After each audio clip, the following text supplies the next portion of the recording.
God bless everybody today. It is July 26th of 2023. This is a very historic day in the Jewish history. This is the 9th of Av. We've talked many times about the 9th of Av. If you follow anything that I've been presenting, this is the worst day in Jewish history, and it radiates between the July 26th and 27th this year. So today and tomorrow we really need to be watching in our time zone, Wednesday through Friday, morning or so. All these calamities, and you can read them. Go out to this wiki or any site and you can read about the destruction of the Jews on these specific dates and all the calamities and things that have occurred to them throughout history. Even radiates through World War I and World War II and all these other things. But I have a few things I want to bring to your attention today that I see building and potentially could break out in the next few days. And it seems like this Daniel 8 prophecy is starting to move into the beginning stages. So let's look at this.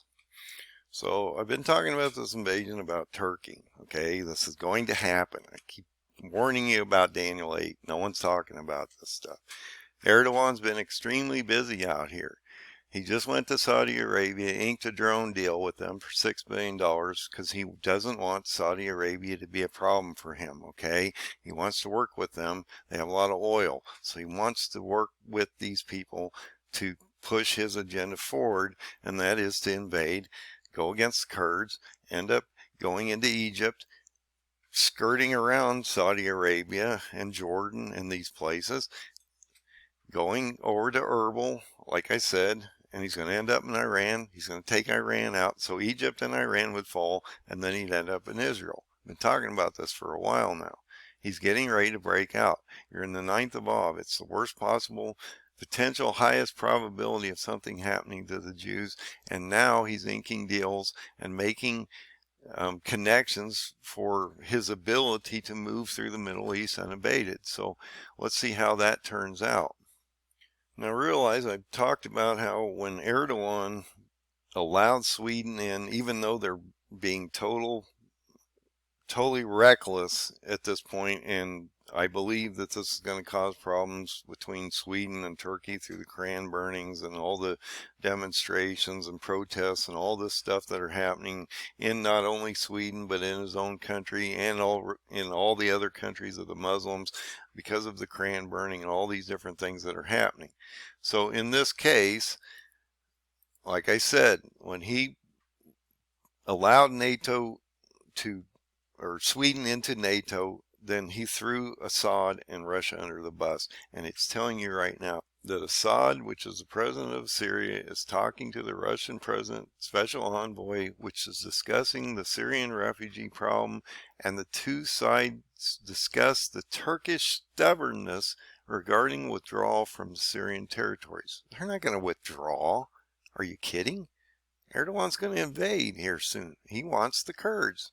And Assad is in his way, and Putin's not a threat to him anymore because he's entrenched in Russia, and now they've got all these breakdown of grain deals and all kinds of stuff, and you gotta watch the Black Sea, because once Erdogan controls the Black Sea, then he controls the sea around Israel also, and he controls the grain and the fuel that goes through there, and so you're going to watch these higher prices start to kick up.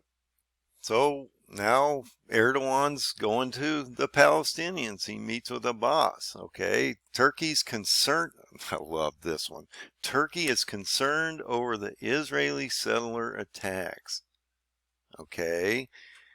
He's starting to look at Iran, okay? He's looking at Hezbollah and Hamas here. He's going to help the Palestinians eliminate their problem. Regardless whether Israel's completely in the room here or not, he has the ability. And when he goes down through Israel, this could be a real problem. Once they hit Gaza, they're going to end up in Egypt, come back to Lebanon, and then back over again. And that's what it shows in Daniel 8. And if you go to Alexander's Great's route that he took, he's going to use the same route as he did in the Alexander did in the past is going to happen here. So now they're talking about the West Bank. Well, let's go look at the West Bank. So if this is a past to future prophecy, we need to watch how Alexander the Great moved through the area and how this is going to play out in the future. Okay, so when Alexander came from the Grecian areas, took over Lydia, took over Asia Minor, this was Turkey, they took over Turkey, they came down into this area here, which was a massive battle between the Kurds and potentially Syria and Turkey. And Turkey destroys these nations, basically. The Kurds flee to the east towards Erbil, which is their capital city. And then they come down because Turkey's already bombing this whole area up here. So, and he's got outposts all over the place. So he's controlling this whole area up here. Okay. So when he comes down and collapses the Kurds to Erbil, okay, he's going to then drive into Lebanon. And we just talked about how Lebanon and the Palestinians are working with him and how he's going to help them fix their problem, regardless of whether Israel likes it or not. He's going to come into the West Bank. He's going to come down through Israel. And he's going to end up in Gaza because there's Hamas there. And then he's going to dump into Egypt.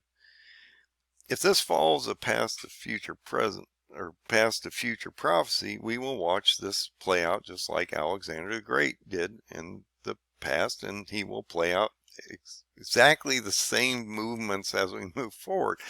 So once he gets into Egypt, he gets a little bit of, the Egyptians just capitulate, and Saudi Arabia is parlaying, so they don't really want to go to war with him, so they're trying to hold him off, but Erdogan needs oil and different things like that.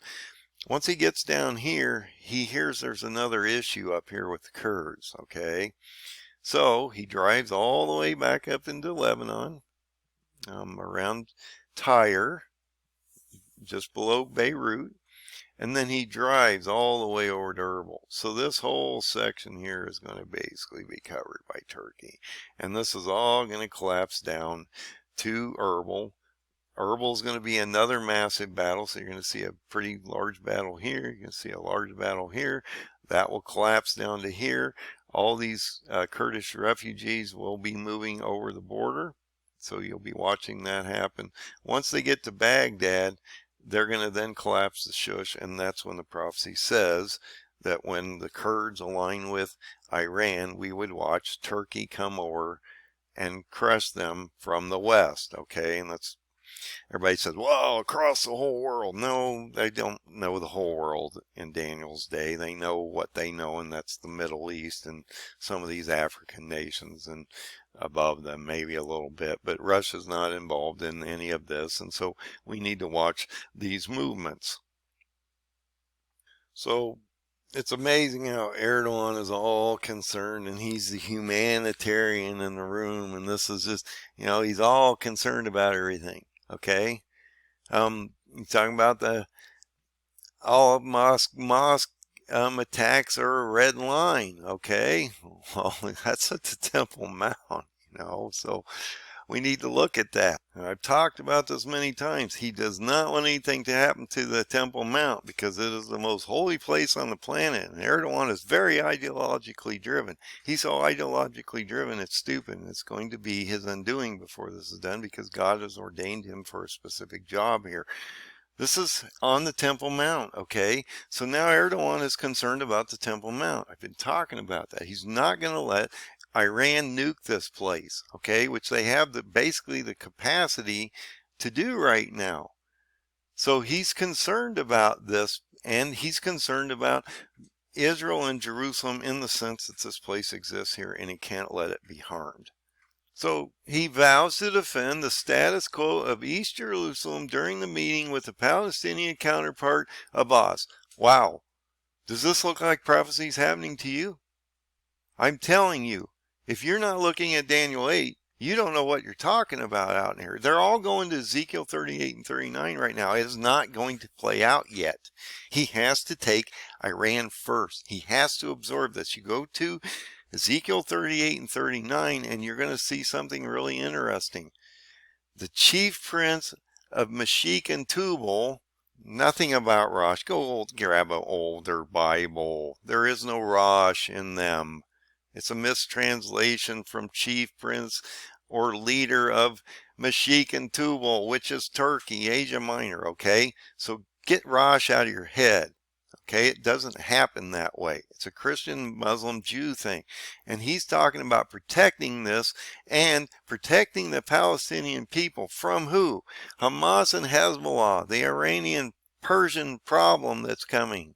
And look at that, Lebanon, which is Hamas and Hezbollah. You know, you're talking about Gaza and Lebanon, that's Hamas and Hezbollah. See Israel on a path of collapse. Why? The judicial reforms are terrible. There's protests all over the place. The whole system's breaking down. And that's amazing that if you look at Joel 1 and 2, two things happen to the Jews before the remnant is removed. Plagues, famine, disease, economic collapse. Joel 1. 2, they come against the sword. Why? Because Turkey's going to attack them with 10 nations before long, but they have to absorb Israel, and Egypt has to be controlled first. So he's going to come down, he's going to eliminate the Hezbollah Hamas problem, he's going to go into Egypt, they're going to capitulate, he's going to come back to Lebanon, he's going to then go to Erbil, he's going to crush the Kurds, they're going to fall back down to Baghdad, to Shush, and when those two countries align, he will destroy both the Kurds and Iran, as it indicates. Once this happens, this does then turn into Ezekiel 38 and 39, and then 10 nations form around a surrounded Jerusalem. That's already happened, and this can all happen on my paradigm by October, as I've shown you. The fortunes of Israel are already collapsing, man. I mean, look at this. Israel is downrated. They've lowered through Morgan Stanley, like it matters. Morgan Stanley is a terrible company, but Moody's and all these companies have basically downgraded Israel, okay, because their fortunes are starting to collapse. As I've been talking, they will be placed under major duress, to the point where if you go into these prophets, this gets dire. I mean, look, if these guys are saying peace, peace, peace, and prosperity, he tells you that they're a false prophet, okay? That there will be destruction that comes upon this country, and that 2/3 of the Jews will perish. That's not my words. And if you go to Ezekiel 5:12, it tells you what is coming to them. 1/3 will die by the plagues and famines and all this. 1/3 will die by the sword, before he removes the remnant to the hidden place in Jordan called Edom, that are hidden for 1260 days, alluding to a tribulation period before abomination coming up. Once you get to abomination, then you're in great tribulation, okay? But we've now been watching Israel, which was the shining light a year or two ago, the technology and all the innovation coming out of this country is now basically, they are falling into collapse and ruin through all the judicial reforms and the attacks, and now they're surrounded by Iran, which is going to now then be surrounded by Turkey before long, and that's going to then break Israel. And if you look at my paradigm, it's really interesting because they're attacked for, look, in the paradigm, I'll show you this. So if you go to my website, End of Day Survival, you go down through the first part of the page. There's 4 or 5 PDFs. This is the 4th one on that page. I've shown you where this is. It's a free site. I don't sell anything. Daniel 8 moves into Ezekiel 38 and 39 when we're moving into this area here, okay? I want to bring this up because this is extremely important. Look, on the paradigm, I have a massive event potentially happening in October. Israel could be already under some control with a siege potentially on Jerusalem on this very specific date. And if you think about it, if they go through West Bank to Gaza, to Egypt, they've got Israel surrounded, and so their fortunes are going to start to wane quickly because they're already under massive duress as the Black Sea is being controlled, okay? So they have no ability to get supplies into this place, and this is going to be used up quickly. Once he goes to Iran and destroys them and then comes back by potentially October and besieges Jerusalem, because it says Jerusalem, not Israel. They're already in Israel, okay? We would see this really break down. And if you go into prophecy, I'm not trying to be, look, they're talking about potential cannibalism here. This is a terrible event. And what happens when this sixth seal breaks right after these armies attack for 15 days, or he gives them that hour of power? We see a sixth seal break, which is what?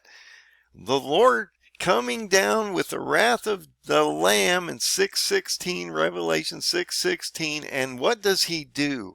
I heard this so many times. He sets his feet on the Mount of Olives and he splits it in half. He splits it in half, what? To the west, to the east. Why? Because he's building a Red Sea event for the 1/3 of the Jews that are going to exodus out to Edom and be hidden, okay? He's giving them a path out. And who are these Jews that he's removing? The ones that truly believe in the Son. The Son Jesus, okay? Most of the Jews don't believe in the Son Jesus. They believe he's something other than the Son, okay? So they're not properly teaching what God has taught them, and that's why in a lot of ways the information came to the Gentiles, because the Jews had thrown Jesus away. And some Jews do believe in Jesus, but the majority of them believe that he's either a prophet or he's going to come back in the future, and it wasn't that original spring feast when he came and was crucified and risen, as the Bible tells us. And so they're not even following the Bible properly, okay? But when you get into this date here, October, this invasion is going to happen with Erdogan anytime. He's going to come down. He's going to eliminate the Palestinian problem. Now, he's going to sort of act like a friend to Israel just because he's going to have to go through Israel, and he's going to act like, hey, dude, I'm eliminating your Iranian problem here, man. So I'm going to help you with Hezbollah and Hamas, okay? But once he hits Egypt, they're going to go, wow, dude, you got us surrounded. You just took out Egypt. What the hey? What's that all about, man? And then you're going to come back there. You're going to go back to Lebanon. And you're going to take out the Kurds, okay? And then you're going to end up in Iran. And by the time we see that happen in the next few months, and you end up on our doorstep again in October, we're going to know. And then something really important. Once you go into this paradigm, okay, the city is besieged for almost 2 years. October to May, October of 23, when we have this sixth seal break and that residue of those 10 nations collapse, and we see the 4 regions come up before the little horn comes out. Okay, you got a gap here between October of 23 and May of 25 before they actually destroy and break in the walls, okay? But look at the famine is destroying Jerusalem. They're under massive duress for almost 2 years. There won't be anything left. But then the walls are broken down, okay? The walls are broken down, and they go under massive judgment. And I'm so tired of hearing about how the Jews are just going to get a free ticket out of this and God's going to protect them. He will protect his people. But they're under judgment, massive judgment right now. And this will end up in a bad place for most of them. Look, if you're a Jew and you're in Jerusalem right now, you need to be a Jesus-believing Jew. You need to find the Son. You need to open your door to him and realize you need to find the sun to get to the end of the story and get the open door so you can get to the millennial or maybe the eternity, depending on what group you're selected in and when you're taken. God bless everybody. This one's going to get ugly fast. And we're in the 9th of Av, so you need to watch the next few days.